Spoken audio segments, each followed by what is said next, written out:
Haley Stevens wants to be Michigan's next U.S. Senator. She's got the endorsements, establishment support, and campaign cash to match. But when she was asked 3 separate times whether corporations have too much influence in Michigan politics, she dodged all 3. I think large corporations have too much influence in politics right now.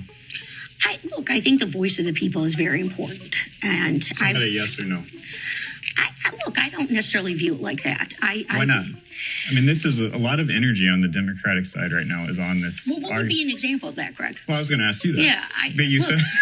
This is So What Michigan, where we follow the money and cut through the BS before it hits your ballot. Here's the deal. Last quarter, Stevens reportedly raised about $1.9 million, a nose ahead of fellow Democratic U.S. Senate candidates Abdul El-Sayed and Mallory McMorrow. Now, Stevens is sitting on about $2.6 million cash on hand, but records show a big chunk of that haul came from PACs tied to corporate giants like BlackRock, the kind of money Dems brag about turning down. Meanwhile, El-Sayed and McMorrow aren't taking any corporate PAC money at all. I'm not asking corporations and the folks who want to corrupt our politics for their money. So instead, I got to ask good people for theirs. But this story isn't just about political fundraising. It's about your wallet. The money our political candidates take in can shape who and what they end up fighting for if and when they're elected. And that can affect prices, jobs, workers' rights, and consumer protections. Corporate PACs help fuel your campaign. It might get harder to crack down on the same corporations squeezing people at the checkout line. That's why those dodged answers landed so badly. So what does this all say about Stevens' campaign? Well, it raises a worthwhile question.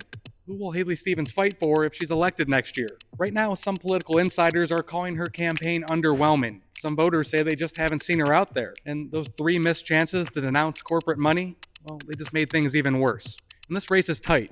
Fundraising is basically a 3-way photo finish, with Stevens slightly ahead in dollars, but former U.S. Representative Mike Rogers, the likely Republican candidate, is holding the biggest war chest for now. And every fumble here can make it easier for Rogers to score. So what? Well, this race could come down to who voters think is most likely to fight for Michigan families. And Haley Stevens is learning that taking corporate PAC money and dodging questions about it just doesn't work, as more and more voters are looking for something new from their elected officials. Meanwhile, El-Sayed and McMorrow are betting on people, not corporate PACs. For some Michiganders, that'll make for an easier choice on Election Day. Hit follow for more news from the campaign trail. I'll keep tracking who's funding who.